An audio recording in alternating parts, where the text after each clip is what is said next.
오늘은 2024년 2월 6일 화요일입니다. 시편 102편 1절에서 11절을 묵상합니다. 매일 성경 묵상 나눔 시작하겠습니다. 본문을 읽습니다.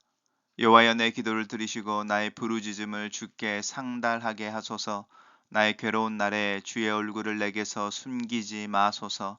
주의 귀를 내게 기울이사 내가 부르짖는 날에 속히 내게 응답하소서. 내 날이 연기같이 소멸하며 내 뼈가 숯같이 탔음이니이다.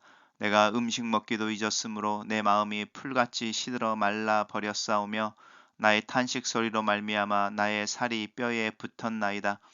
나는 광야의 올빼미 같고 황폐한 곳에 부엉이 같이 되었사오며 내가 밤을 새우니 지붕 위에 외로운 참새 같으니이다.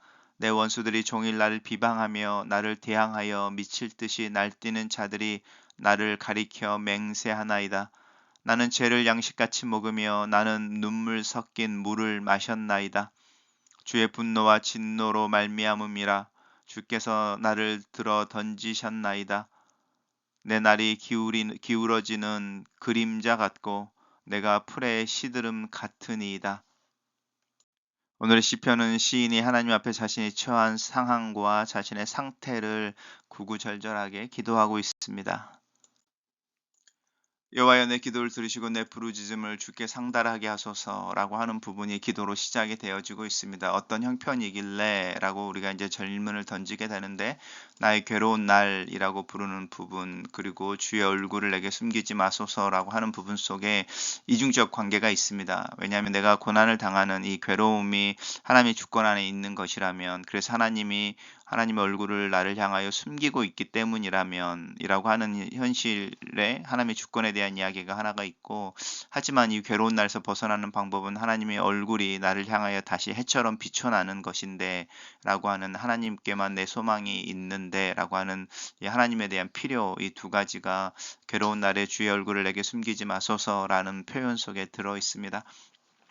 나의 날이 연기같이 소멸하며 허무하게 날아가 버리며 내 뼈가 숯같이 탔다라고 하는데, 우리가 이제 스트레스나 정말 어려운 일들을 경험할 때 하루아침에 머리가 하얗게 휘어져 버리는 거를 경험하고 또 보는 경우가 있고, 또 이렇게 속으로 들어가서 손톱이 빠진다든지 이제 병이 생긴다든지 이런 부분들, 내 뼈가 숯같이 탔다라고 하는 것 속에 이 상황의 어려움을 이야기합니다. 식음을 전폐한 것이고 내 마음이 풀같이 시들어 말라버렸다라고 하는 것은, 이것을 살게 하는 물이라고 하는 하나님의 은혜가 말라버렸으니 내 마음이 이제는 뭐 아무런 에너지나 생명이 없습니다라고 하는 부분이고요. 나의 탄식 소리로 말미암아 나의 살이 뼈에 붙었나이다. 이 식음이 전폐하고 뭐 피골이 상접했다, 이런 이야기가 가난의 문제에서 나오는 것이 아니라 고난과 소망이 없는 이 절대 절망의 상황 속에서 이 소망이 빠져버리면 바람이 빠진 풍선의 면들이 붙어버리는 것처럼 그렇게 내 살이 뼈에 붙어버리는 모습인 거죠.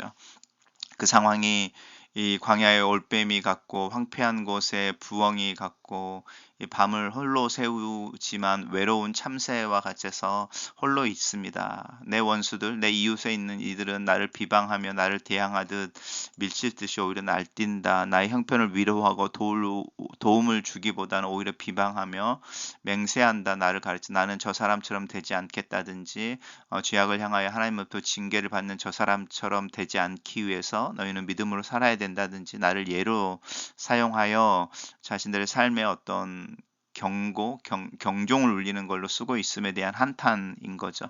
나는 죄를 양식같이 먹으며 눈물 섞인 물을 마셨다라고 하는, 이 눈물 섞인 물이라고 하는 것과 죄라고 하는 부분은 황망한 일을 경험했을 때에 이스라엘 사람들이 앉는 곳이 이 죄였습니다. 죄를 뒤집어 쓰고 자신의 겉옷을 찢고 이제 이렇게 하면서 자신의 슬픔을 표현해 내는데, 이 시편 기자의 이야기가 그런 상황입니다. 주의 분노와 진노로 이 말미암음이다. 이제 이렇게 이야기하고 있는 부분인데요. 이제 이 부분이 아까 처음에 말씀드렸던 이중적인 거죠. 하나님의 주권 속에 어쩌면 이 시편 기자는 자신의 고난의 어떤 원인이 자신에게 있음에 대해서 알고 있는 것 같기도 하죠. 그렇게 인식하고 있는 것 같기도 하고, 그럼에도 불구하고 하나님의 얼굴을 구하고 있습니다.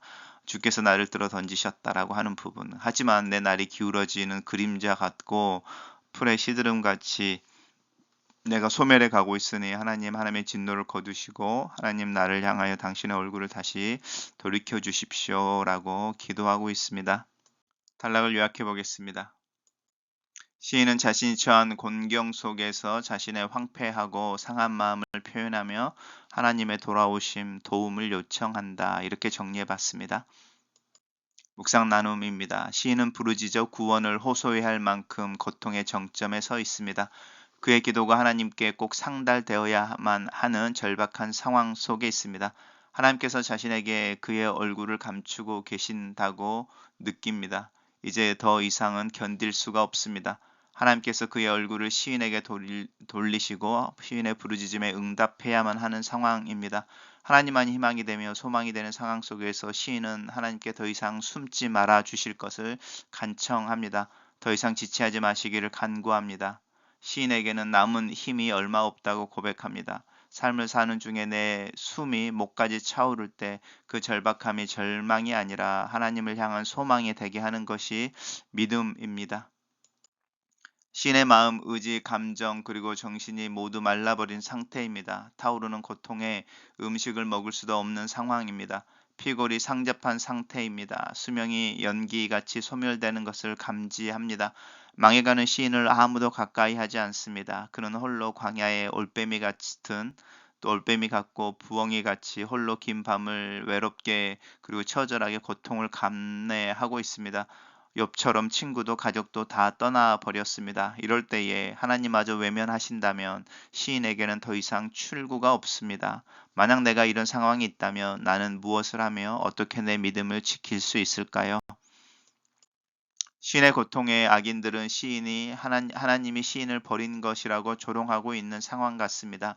뒷배가 사라져버린 시인을 악인들은 마음껏 조리돌리고 비난합니다. 시인이 할 수 있는 것은 오직 슬픔을 사귀는 일뿐입니다. 슬픔을 양식 삼아 하루하루 버티고 있는 시인의 모습을 상상할 수 있습니다. 누가 봐도 하나님이 시인을 혐오스러운 것처럼 던져버리신 것 같은 상황에서 시인은 신음하고 있습니다. 그러나 시인은 자신의 유일한 소망이 하나님께 있음을 역설적으로 드러냅니다. 하나님의 주권을 인정하는 것과 하나님 앞에서 자신의 고통을 거침없이 드러내고 불평을 드러내는 믿음 사이에서 나는 과연 균형과 자유를 누릴 수 있을까요? 글로 쓰는 기도입니다. 살아계신 하나님, 내 삶의 크고 작은 일이 다 하나님의 주관하심 안에 있는 것을 인정합니다. 나의 들고 나는 것과 나의 호흡과 움직임을 아는 하나님 앞에서 하루하루 사는 것을 기억하며 근신과 또 겸손으로 하루를 주님과 동행하기를 원합니다. 내 상황이나 형편의 어떠함과 상관없이 교만해지지 않게 하시고 낙심해지지 않도록 내 마음을 잘 지킬 수 있는 믿음과 지혜를 위해 기도합니다. 내 소망이 되시는 하나님께 신뢰를 두며 순간순간 믿음으로 살도록 도와주시옵소서. 예수님 이름으로 기도합니다. 아멘.